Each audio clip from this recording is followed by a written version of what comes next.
What's up everyone, Anton Anderson here, co-founder of Elite Resource Team, and in today's video I'm going to talk about 3 key questions that you can be using to lead to consistent CPA introductions. If you're excited about this video, hit that like button below and be sure to subscribe to our channel. Every single Friday we release free educational content like this. So this is one of the best techniques that we've used in our firm over the last 10 years to get a consistent stream of new introductions to CPAs, and also for those of you that already have a CPA partner established, to also get new introductions for your CPA partner as well. In a previous video here, I talked about the key characteristics that you're looking for in an ideal CPA partner. So in today's video, I'm going to talk about how to actually get those introductions. So this is 3 key questions to be asking every single prospect and client that you're sitting down with. Right now, as I'm filming this, we're in the middle of a global market meltdown. So you should be hopefully speaking to your clients very consistently right now. These are great questions to ask to incorporate in your conversation. So the first one, how do your taxes get done? There's gonna be pretty much one of 2 answers. It's either gonna be, oh, we do them ourselves, or we have some type of professional we pay to do them. So let's talk about each one of these. If they do them themselves, I'm gonna look at their circumstance and decide, is it simple enough where it makes sense? Maybe they're retired employees, they don't really need a tax professional. They can do them themselves. I say, okay, great.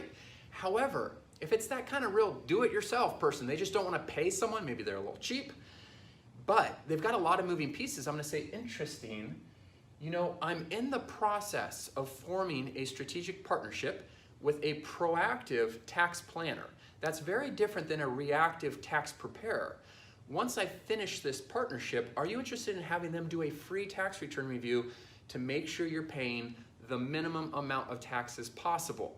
Now, for those of you that already have a partnership, obviously you're just gonna change that language a little bit to say, I have a partnership with a proactive tax planner, yada, yada, yada, okay? So that's the 2 ways you're gonna handle if they do it themselves. However, most people are going to be paying someone. So there's kind of 2 circumstances here. The first is gonna be they're paying like an H&R Block, a Liberty Tax. Those aren't the ideal introductions for you or the partners for you to work with. So if they are paying someone like that, I really treat them as if they're doing them themselves. So again, I'm gonna look at their circumstance and decide, is it simple enough where that makes sense for them to work with that type of $49 tax return? If so, cool, pat them on the back, you're good to go. However, if they're paying somebody like a Liberty Tax or an H&R Block, but they have a lot of moving pieces, then it's gonna be the same way I handled it here, where I'm gonna say either I'm in the process of forming or I have a partnership with a proactive tax planner, yada, yada, yada, free tax return review, yada, yada, yada. However, if they have a CPA, an enrolled agent, a tax preparer, somebody they're paying to do their taxes, not an H&R Block, not a Liberty Tax, an individual that they have a relationship with, we then move on to question 2, which is, how would you rate this individual? You always want to get their first name. So let's say the CPA's name is Paula. I'm going to say, great, so how long have you been working with Paula? Oh, for 7 years, good. Now let me ask you this.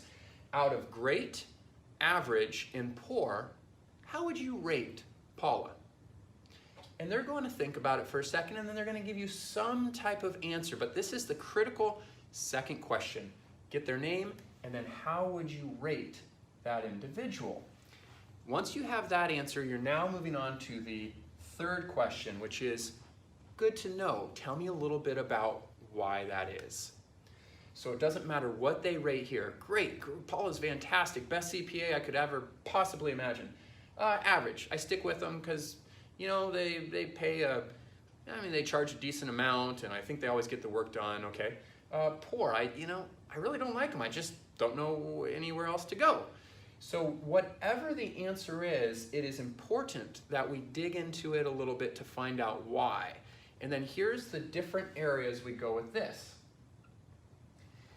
If the CPA is great or average, this is going to lead to an introduction.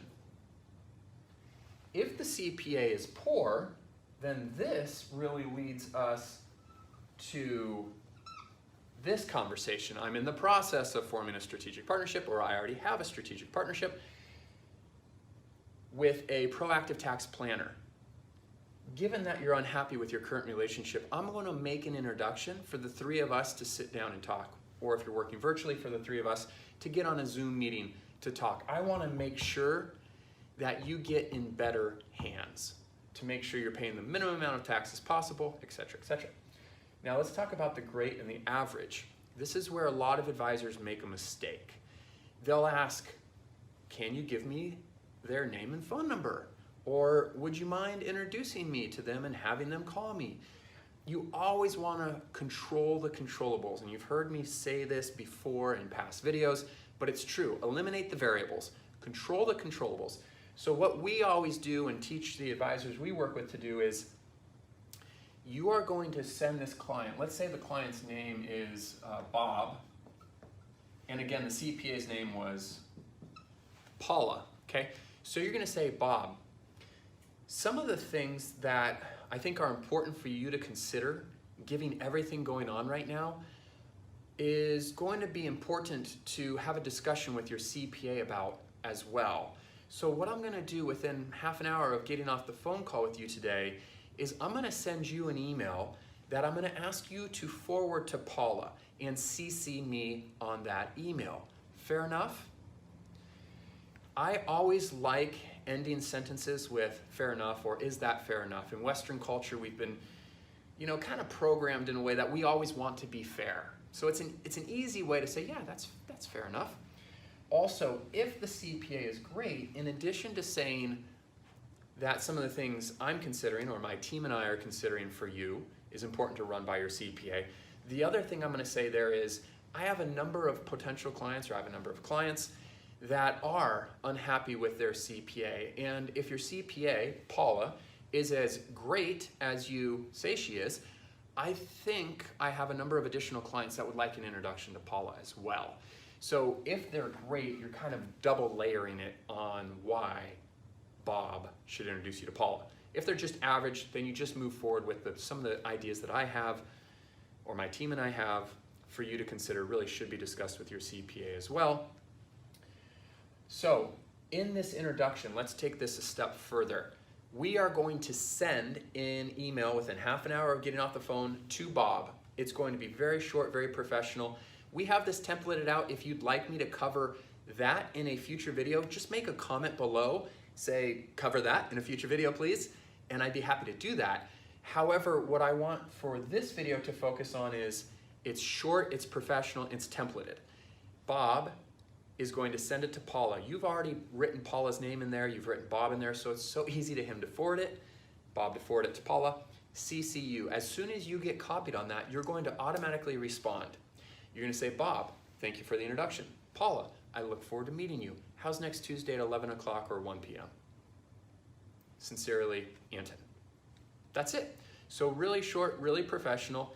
The way that the email from Bob to Paula is written is really putting the responsibility on you to follow up and set up a meeting. So now what you're doing when you're reaching out to the CPA is you are just following up on your mutual client's request for you to reach out and have a conversation with Paula. Right? It's pretty clever. So we're getting that introduction to Paula. We're responding in that very short, very professional manner. CCing Bob always, so Bob knows you're doing your job, and if Paula doesn't respond, Paula's not doing her job. The other thing is you're going to want to follow up, I'd say once a week for 3 weeks, followed by a phone call to Paula. And in that follow-up email or in that follow-up phone call, you're really just having a brief introduction. Again, I'd be happy to cover that in a future video as well. But in terms of this video, I want to make sure we capture these 3 key questions, right? How do your taxes get done? I do them myself. I have a professional. If they have a professional, how would you rate them out of great, average, and poor? Why? Tell me a little bit about why they're great, average, or poor. And that then leads to either an introduction to you to a new potential CPA partner or a nice stream of new introductions to you and your CPA partner. That is why we asked those 3 questions. I hope you found this video helpful. Again, if you liked it, please give it a thumbs up below. Be sure to subscribe. Every single Friday we release new videos like this. The other thing is, now that you know how to get these CPA introductions, what do? We recorded a 20-25 minute training video. I'll post it for free in the link below that will walk you through the entire process from introduction all the way to engaging, signing a revenue sharing agreement with the CPA, and monetizing that relationship. So be sure to check out that link in the post or the description below. Otherwise, I hope you found it helpful and look forward to filming a future video for you.